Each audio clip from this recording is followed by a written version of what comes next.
Jelang akhir tahun 2017, sejumlah daerah di Jawa dan Bali dilanda siklon tropis Cempaka.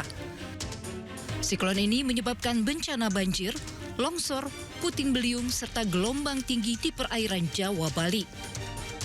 Sebanyak 21 kabupaten kota di Jawa Bali terdampak, termasuk lumpuh totalnya jalur lintas selatan.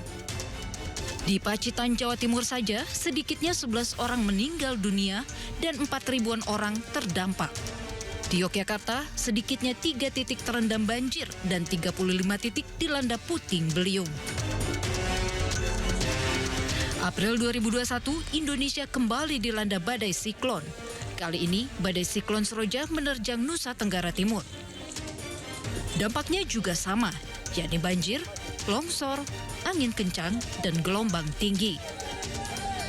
Setidaknya 183 orang meninggal akibat siklon tropis Seroja dan puluhan lainnya hilang. Seroja tercatat merusak lebih dari 20.000 rumah dan 5 jembatan. Sementara lebih dari 12.000 orang dievakuasi ke tempat penampungan milik pemerintah. Seroja juga memaksa operasional bandara dihentikan lantaran hujan deras merendam apron hingga landasan pesawat. Sejumlah jadwal penerbangan komersial pun terganggu.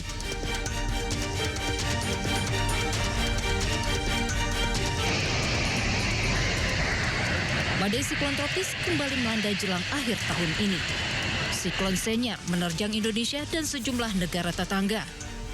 Kali ini yang terdampak parah adalah sekitar 50 kabupaten kota di 3 provinsi di Sumatera, yakni Aceh, Sumatera Utara, dan Sumatera Barat. Daya rusak Senyar yang dahsyat diduga diperparah dengan buruknya daya dukung lingkungan akibat deforestasi. Per 2 Desember siang, lebih dari 600 orang meninggal, 400 orang hilang, dan 2.600 lainnya luka-luka. Jumlah korban terdampak pun tembus 3,2 juta jiwa. Kedepannya, Indonesia diharapkan bisa lebih tanggap mengantisipasi mengingat dampak nyata perubahan iklim di negeri kaya bencana ini. Berbalut nama-nama bunga bukan berarti dikenal karena keindahannya. Badai siklon tropis di Indonesia menjadi ancaman nyata. Ribuan nyawa melayang dan lebih dari itu juga banyak yang hilang. Bagaimana Indonesia sebaiknya bersiap menghadapi potensi ancaman badai siklon tropis ke depannya? Telah bergabung bersama kami pakar hidrometeorologi Institut Teknologi Bandung, Army Susandi. Ya, terima kasih Bang Army sudah bergabung bersama kami di Sindo Sore. Bang, bagaimana Anda melihat tren kemunculan siklon tropis ini yang semakin sering menghampiri wilayah Indonesia bahkan dalam 2 dekade terakhir? Ya, terima kasih Bang David. Jadi memang dalam dua dekade terakhir ini, indikator nyata dan mengkhawatirkan sudah menjadi hal yang membuat siklon ini sudah mulai muncul di Indonesia. Data yang kami teliti dan juga data lagi menunjukkan peningkatan frekuensi yang sangat jelas Bang David. Sejak awal tahun 2000-an dulu rata-rata tampilnya siklon ini ke wilayah Indonesia hanya 1-2 kejadian. Tetapi dalam 2020 sampai tahun 2025 ini angkanya mendekati 3-4 kejadian dalam per tahun. Nah, ini sudah mulai paling membekas kita adalah Seroja. April 2021 ini bukan hanya mendekat siklonnya, tetapi sangat dekat dengan daratan NTT, sehingga di perairan, kalau nggak salah di perairan Selat Safu saat itu. Dan Seroja ini membuat catatan adalah siklon yang paling dekat saat itu, sehingga memberikan suatu titik balik bagi kita. Ternyata siklon bisa mendekati daratan Indonesia, setidaknya mendekati lautan Indonesia. Nah, sekarang dengan yang Senyar ini, maka siklon mematahkan beberapa teori yang tadinya tidak mungkin tumbuh di ekuator, tetapi kemudian dia bisa mendekati ekuator pada titik 6 derajat atau 7 derajat lintang utara, dan itu masuk ke daratan wilayah Indonesia, sepertinya Aceh ini. Apakah ada perubahan karakteristik siklon begitu, misalnya intensitasnya, durasi, atau arah pergerakan yang signifikan? Setidaknya ada 3 yang saya amati ini. Yang pertama, intensitasnya menjadi ekstrim. Kalau dulu Cempaka tahun 2017 itu terbentuk di selatan Jawa, meski tidak sekuat Seroja, tetapi menunjukkan suatu efek mendekati rumah Indonesia, di mana dia terperangkap di dekat pesisir Jawa selama beberapa hari. Nah, tapi sekarang malah masuk ke daratan Indonesia, itu yang pertama. Dan ini kenapa? Karena memang pemanasan laut ini memberikan bahan bakar yang ekstra kuat sebenarnya untuk bisa menunjukkan terjadinya siklon di Indonesia. Itu yang pertama. Yang kedua, durasinya lebih panjang. Kalau dulu hanya beberapa hari, contoh Dahlia, hanya beberapa hari saja, katakanlah hanya 1-2 hari. Kalau saat ini tidak, bisa sampai 5 hari masuk ke Indonesia. Sehingga dari mulai lautan, kemudian masuk ke daratan, dan kembali ke lautan Indonesia. Setidaknya sampai 5 hari. Ini saya kira sudah mirip yang ada di Amerika bagian selatan. Yang ketiga ini yang paling penting Mas David, Bang Davidnya adalah arahnya semakin nekat mendekati daratan dan masuk ke daratan. Ini saya kira yang belum pernah terjadi, yang dulunya hanya yang pernah saya sebutkan 2017 dulu hanya berupa ekornya saja, tetapi sekarang dia masuk ke daratan. Dan ini menurut saya cukup nekat nih siklon ini. Sehingga membuat kita tergopoh-gopoh, kita tidak siap, dan juga kita mungkin tidak begitu cepat memberikan informasi pada masyarakat bahwasanya akan terjadi siklon di wilayah Indonesia pada lokasi tertentu.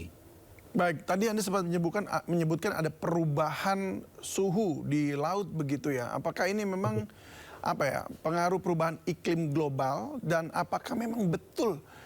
Karena kan selama ini tuh orang ngomong climate change atau perubahan iklim ini tuh kayak satu isu yang seakan-akan tidak ada ini sebenarnya. Ada nggak ada lah begitu, bingung orang juga. Iya, faktanya begini.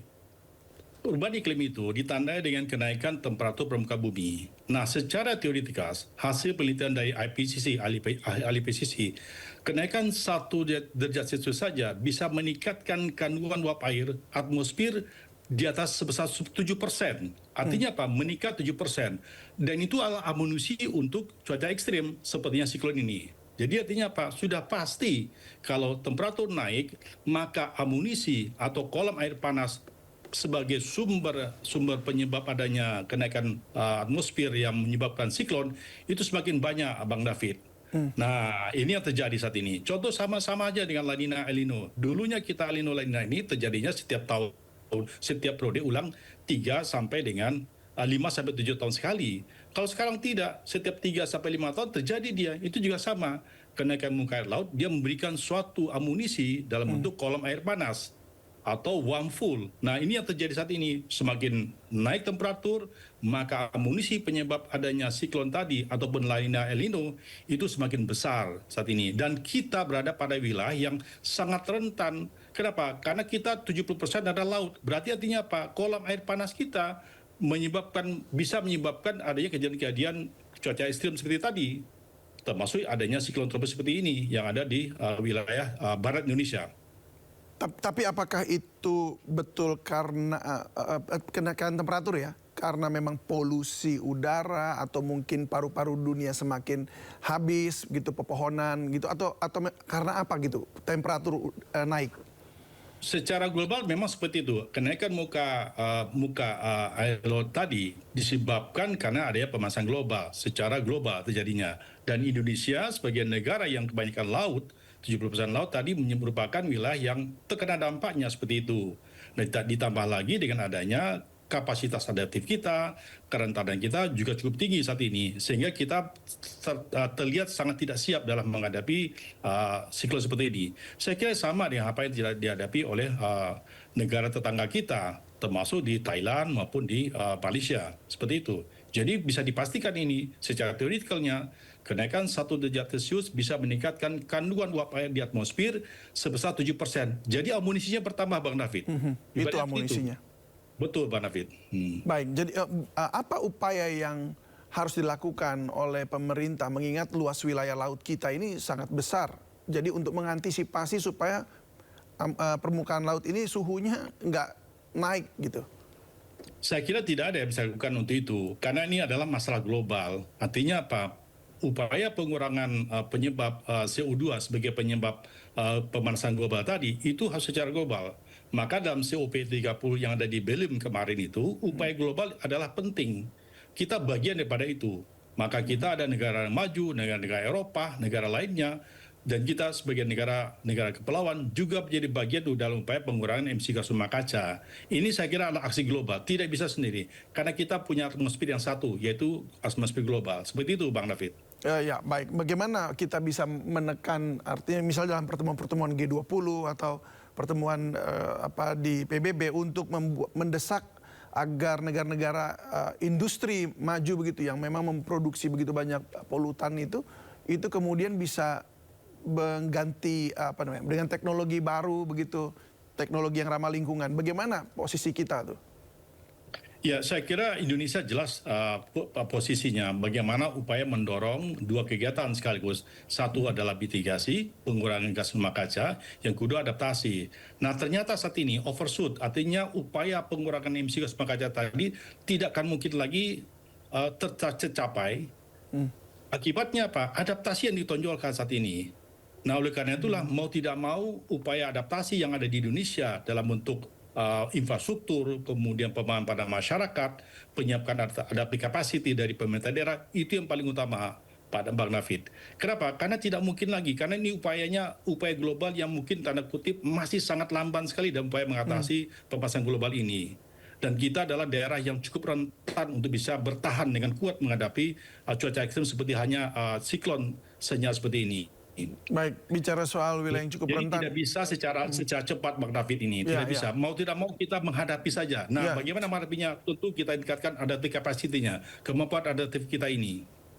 Jadi masih butuh waktu yang lama begitu ya untuk persis bisa. Persis sekali. Dan mau tidak mau apa yang dilakukan saat ini adalah bagaimana memperkuat kemampuan kita, infrastruktur kita, masyarakat kita, dan prediksi cuaca kita harus lebih hebat lagi, harus lebih jauh hari lagi. Sebelum bencana terjadi, maka kita sudah siap. Gambarannya tuh seperti apa ya Bang?